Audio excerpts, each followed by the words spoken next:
गिबि गिबियावनो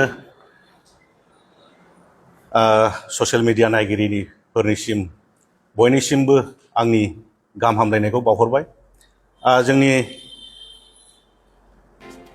United फराम of एक्स.एन.डि.एफ.बि बेनि मेन दिनैहाय लेंनायनि थांखिया जाहैबाय थांनाय 24 तारिख मार्चनि दिनखालि फैबाय थानाय विधान सभा इलेक्शननि बेखौ बिथा खालामनानैहाय जोंनि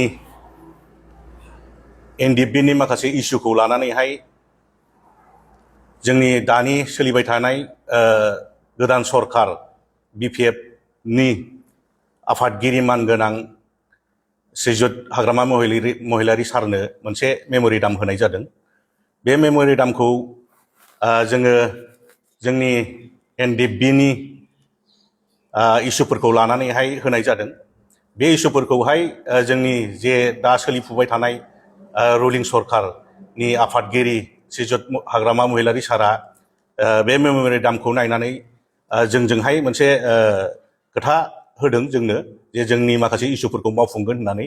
बेखौनो बिथा खालामनानै थांनाय 26 तारिख खालि जोंनि क'क्राझार जिल्लायावनो जोंनि मोनसे मिरुनि मेल एग्जिकिउटिभ मेल लानाय जादों।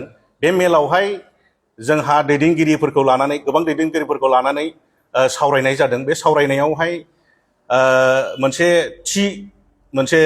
थांखि लानाय जादों। बे थांखियानो जाहैबाय दानि सोलिफुबाय थानाय सरकार बि.पि.एफ एबा एन.डि.ए बिथांमोनखौहाय सापर्ट खालामनो थाखाय जोंहा बे सावराय मेलावहाय थि खालामनाय जादों। थिग बेखौ नोजोर बोनानैनो जोंबो क'क्राझार डिस्ट्रिक्टनि इउनाइटेड फराम अफ एक्स.एन.डि.एफ.बि नि जानानैहाय जोंबो फैबाय थानाय 9 तारिखआव जानो गोनां विधान सभा इलेक्शनावहाय जोङो क'क्राझार डिस्ट्रिक्ट हिसाबै जोंनि साफ्रोमबो इउनाइटेड फराम अफ एक्स.एन.डि.एफ.बि नि सोद्रोमा लोगोसे जोंनि इउनाइटेड फराम अफ एक्स.एन.डि.एफ.बि खौ सापर्ट खालामग्रा मोजां मोनग्रा रायजो राजाफोर बियो फैबाय थानाय विधान सभा इलेक्शनावहाय बि.पि.एफ दोलो एबा एन.डि.ए नो मैखोमै मदद होगोन होननानै जोङो मोनसे थि सावरायनानै लानाय जादों दिनैहाय। क'क्राझार जिल्ला इउनाइटेड फराम अफ एक्स.एन.डि.एफ.बि हिसाबै बिथांमोना जिहेतु एन.डि.ए बिजाथिखौ मदद होनायनि बाथ्रा बुंबाय। क'क्राझारनि मोनबेसे बियाबावहाय सोर सोर बिजाथिखौ मदद होगोन होननानै नैबे खौरां बिलाइनि गेजेरजों फोरमायनो सानो नोंथाङा?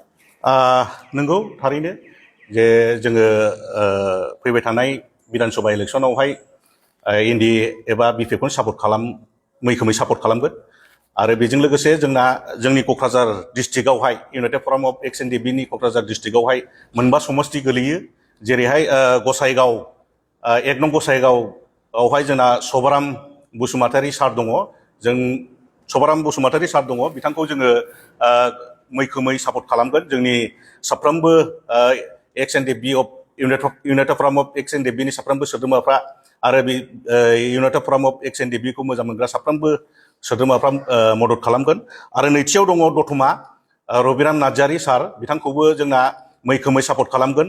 आरो थामथियाव दङ क'क्राझार जोंना जोंनि बि.पि.एफ नि आफादगिरि श्रीयुत हाग्रामा महिलारी सारनि वाइफ बिथांखौ सेवलि महिलारी, बिथांखौ जोंनिफ्राय मैखोमै मदद खालामगोन। आरो ब्रैथियाव दङ बावखुंग्रि बे समस्तियावबो जोंना रुपम राय, बिथांखौहाय मैखोमै सापर्ट खालामगोन।